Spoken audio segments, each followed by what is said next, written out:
The goodness is in that buttery oiliness on the bottom.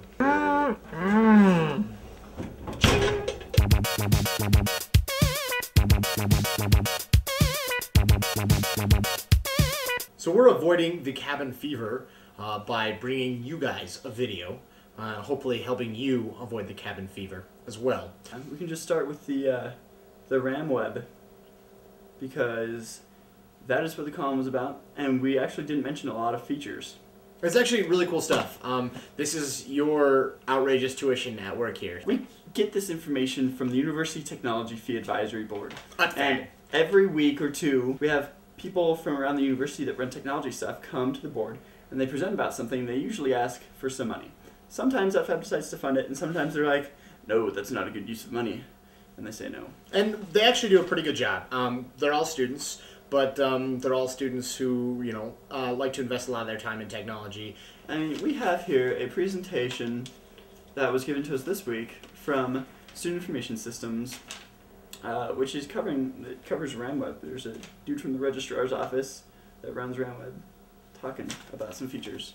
So we're going to talk to you guys just about a few. The article, we mainly focused on the waitlist because we thought that was the coolest one, you know, that they have. But there's a lot of other smaller ones in here that are going to make things a lot easier and a lot more convenient. We're going to be able to manage minors on the RAMweb.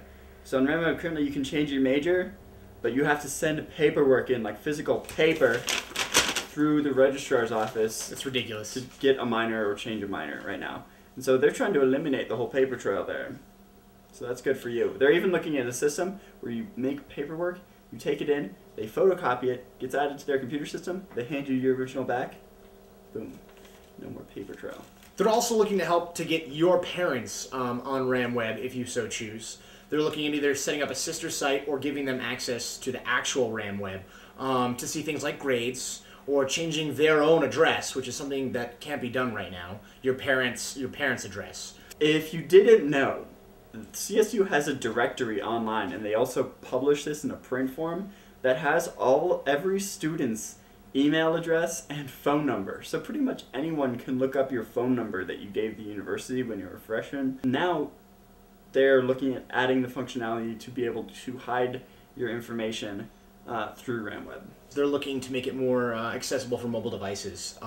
We have iPhones. iPhones can handle most of the stuff, some of the stuff not so much, but I think the iPhone does a pretty good job. But Blackberries and some of those other ones I've heard have had a lot of trouble. So they're really looking. The representative from ACNS there said that like no one at ACNS could even get on RAMweb with their phones. So override information will be on RAMweb.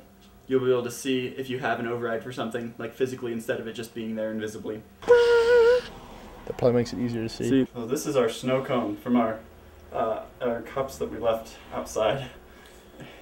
Yeah. Take a bite. Oh, that is good. That is so good. Fresh Colorado snow.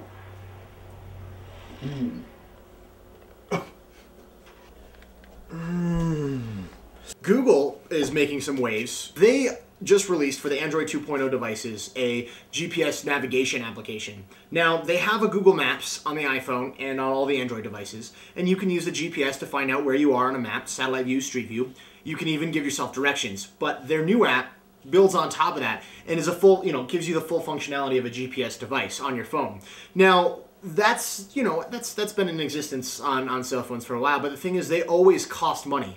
You can get them for like $15 a month. You can buy them for like $100 and they're yours forever. But Google's giving it away for free with any Android 2.0 device. GM and its subsidiaries, like those people that make cars, are giving you the option to have Wi-Fi through the data network in your car for an extra $500 when you purchase it, plus $29 a month to keep it up. Which, as far as monthly data fees go, is actually pretty decent per month. But, how often, if you're in your car a lot, if you travel, All right, well, we've got a lot of time on our hands, so we're actually going to practice swallowing these swords here. So we actually kind of have to peace out. So until next week.